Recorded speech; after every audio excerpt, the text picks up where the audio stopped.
Yang rahimahullah tabaraka ta'ala, ya bahwasanya hati manusia itu dapat mengeras disebabkan karena dua hal. Yang pertama adalah az-dzunub. Hati menjadi keras karena dosa-dosa kita. Allahu Akbar.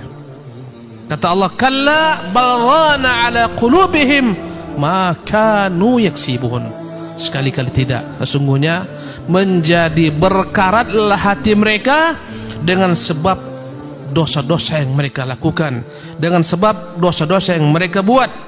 Maka ini sebab yang paling dahsyat ibadah Allah, membuat hati kita ini mengeras dosa-dosa yang kita lakukan, dosa yang diperbuat oleh tangan-tangan kita, yang diperbuat oleh mata-mata kita, yang diperbuat oleh lisan-lisan kita, yang diperbuat oleh kaki-kaki kita. Semuanya kumpul menjadi dosa-dosa yang membuat hati ini lambat laun menjadi keras, bahkan lambat laun menjadi berkarat, dan ujungnya hati pun menjadi mati. Iyadzan billah. Ketika dia telah mati, maka tak ada baginya kehidupan selama-lamanya. Maka dia telah menjadi hati yang terbalik, sebagaimana kata Nabi kita, kalkuzi mujakhian, bagaikan wadah air yang telah terbalik, la ya'rifu ma'rufan wa la yunkiru munkaran. Tak lagi dia dapat mengetahui mana yang baik, mana yang buruk, sama sekali bercampur baurlah baginya segala sesuatu. Yang baik dianggapnya yang buruk dianggapnya akan menjadi sesuatu yang paling baik baginya. Innalillah wa inna ilaihi raji'un. Ma'asyiral muslimin yang dimuliakan oleh Allah Subhanahu wa taala. Inilah sebab yang pertama. Adapun sebab yang kedua yang membuat hati ini menjadi mengeras ibadah Allah setelah dosa-dosa yang kita berbuat adalah al-ghaflah, lalai.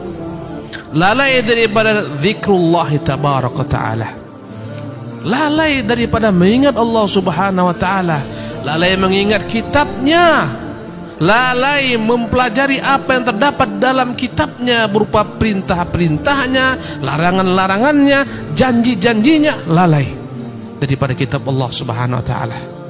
Kita dilalaikan dengan berbagai macam sarana-sarana dunia sekarang yang melalaikan manusia. Allahu Akbar. Pekerjaan melalaikan, bisnis melalaikan, perdagangan melalaikan, medsos melalaikan. Berjam-jam orang dengan medsosnya, berjam-jam anak muda dengan game-gamenya, berjam-jam orang tua dengan berbagai macam berita-berita yang mereka akses dari internet. Lalailah mereka daripada Allah Jalla wa'ala, tak diingat Allah Jalla fi'ulah. Subhanallah. Inilah sebab yang membuat hati mengeras, lalai ibadah Allah.